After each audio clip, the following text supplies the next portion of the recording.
PhD pass అయితే 5 లక్షలు, విద్యార్థినులకు free స్కూటీలు, విద్యార్థులకు విద్యా భరోసా కార్డులు, 2 లక్షల ఉద్యోగాలు మొదటి సంవత్సరంలోనే.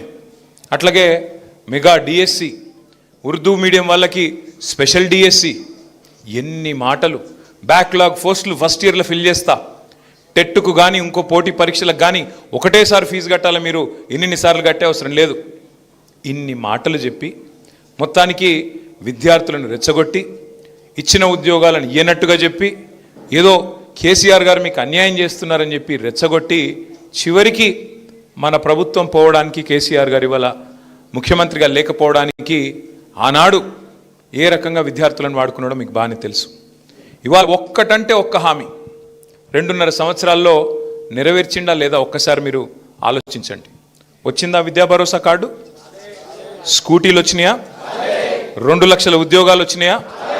మెగా డిఎస్సి అయిందా? స్పెషల్ డిఎస్సి అయిందా? ఇంకెన్నో చెప్పినాడు, 1-2 కాదు నేను చెప్పేటి, ఇంకా మర్చిపోయిన చాలా ఉన్నాయి. ఎందుకు చెప్తా ఉన్నా అంటే ఇవన్నీ ఇవాళ ఒక విద్యార్థులనే కాదు, రైతుల్ని మోసం చేసినాడు. 10,000 కేసీఆర్ ఇస్తున్నాడు, నేను 15,000 ఇస్తా.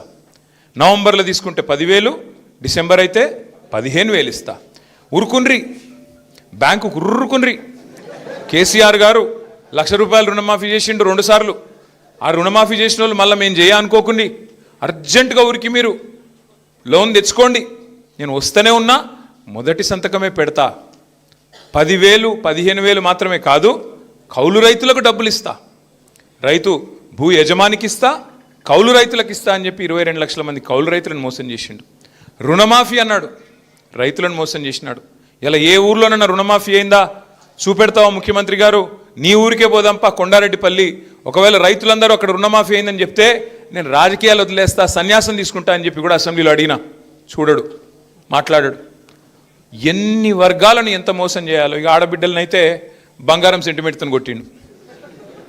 కేసీఆర్ ₹1,00,000 ఇస్తుండు, నేను తులం బంగారం ఇస్తా, మీకు నెలకు 2,500 ఇస్తా, అత్తకు 4,000, కోడలకు 2,500. ఇట్లా మహిళల్ని మోసం చేసిండు. అట్లాగే పెద్ద మనుషులను మీకు 2కి ఇస్తా, ముసలోళ్ళకి పెన్షన్లు కేసీఆర్ ఒకరికే ఇస్తుండు, ఆయన 2,000 ఇస్తేనే 4,000 ఇస్తా అని చెప్పి మొత్తం ముసలోళ్ళని మోసం చేసిండు.